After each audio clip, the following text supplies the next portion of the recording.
Hey guys, this is Vol. Time for a little bit of an update on the Guardsman Trophy League that we're having down at the City Guard Gaming Club in Auckland.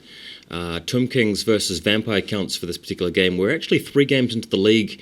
I managed to win my first game and I think lost the second game 11-9 due to comp modification.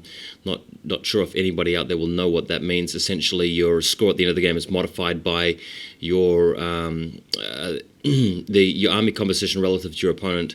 It's a bit messy. Don't really worry about that too much. Let's really worry about what's going on in front of us right now, which is the game between Tomb Kings and Vampire Counts. I've been playing Tomb Kings lately using Lachlan McWhirter's list, Australian player. You guys might remember that from the previous battle reports. If not, maybe go check them out. Fill yourself in. I've got 3 units of chariots in this list. They're all basically middle, flank type stuff, all of the infantry and the catapult in the center, and just a few outlying units of horsemen.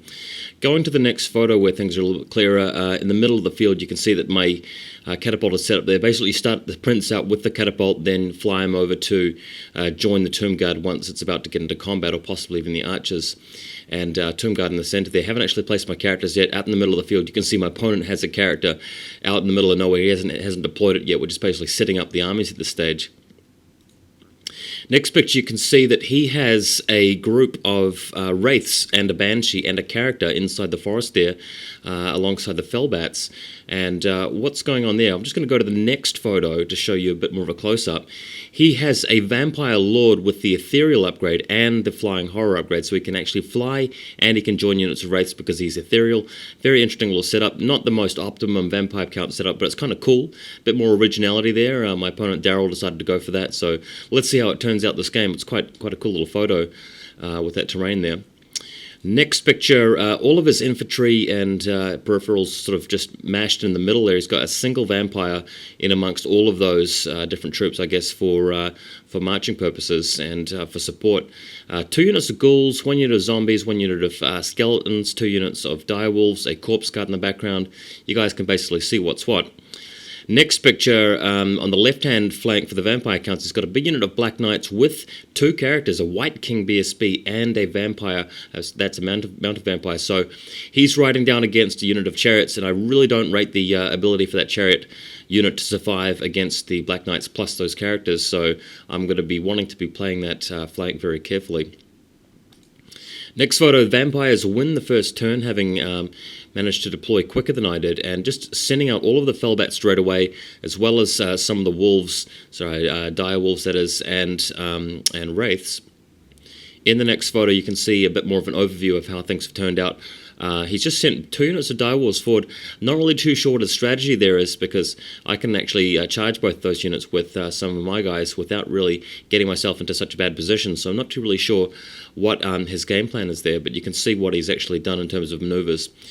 Next picture, I've responded by charging the direwolves with just 1 tomb scorpion, and I've charged his unit of skeletons with my chariots. Not skeletons, sorry. He's raised a unit of zombies in the magic phase, just a small group of 5 of them. You can barely see them in front of the chariot unit to the left there, but that's what's happened. The chariot's looking to wipe them out and then overrun into the fellbats. Tomb Guard moving forward, because really, at the end of the day, the Tomb Guard are the only reliable unit I have, Tomb King with Destroyer of Eternities included, to actually destroy the wraiths with their magical attacks. Don't really rate my chances of hitting them with the catapult. Next picture, you can see the chariots actually moving around here to wipe out those wolves, and still not actually in range of the zombies, so unless he Van Hells them, well, in fact, he does not have Van Hells this game, doesn't have the Book of Arcan, won't really be able to stop me from getting the chariots out of the way again after they've been mispositioned by that charge. So really interesting that he's done that. My light cavalry have moved into the forest, knowing that his black knights there can actually charge through the forest and through any difficult terrain, but I've kept them out of sight. They're just really there to get in the way later on. Same with the carrion.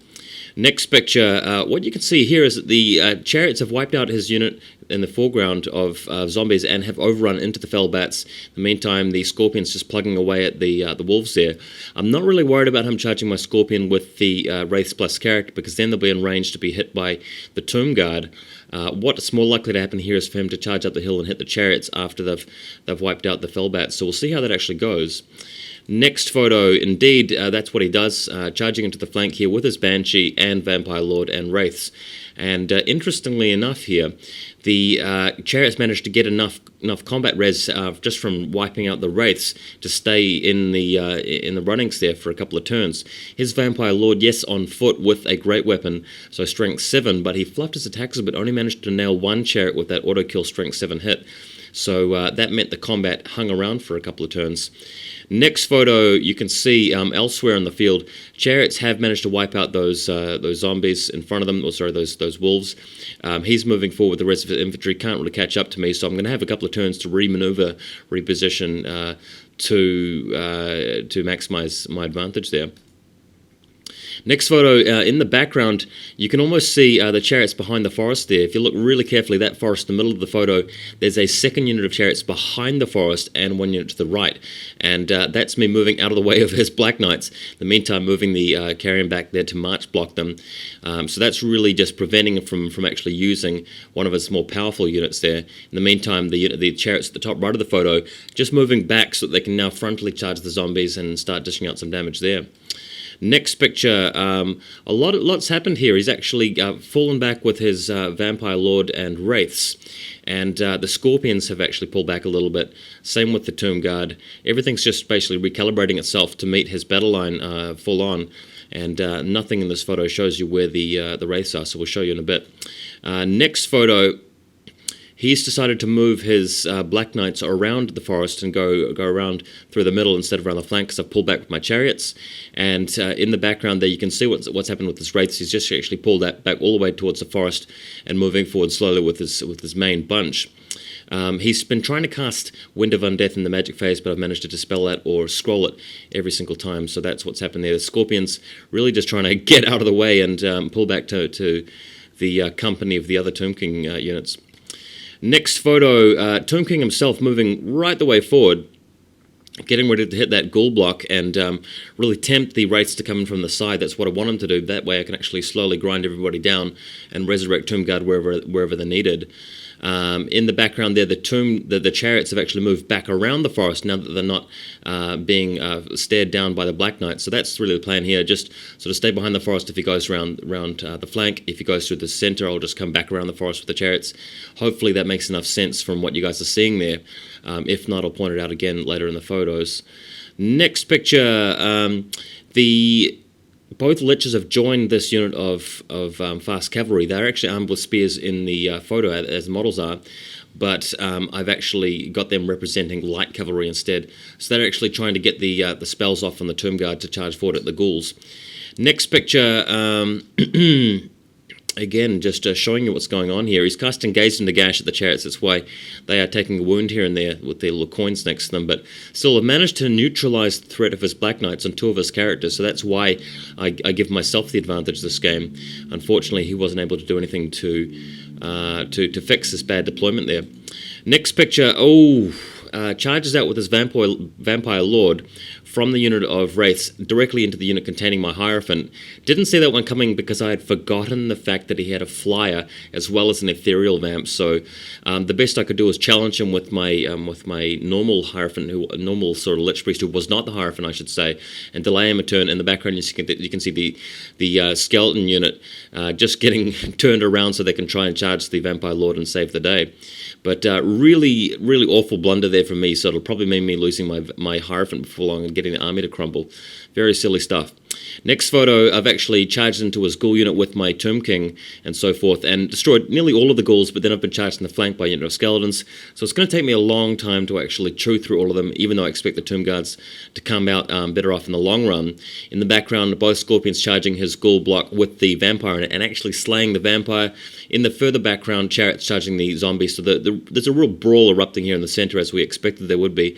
He's decided not to take the bait with his wraiths here, instead just letting the Vampire Lord go on for the kill, and that's his game plan. Next picture shows you a bit more clearly what's going on.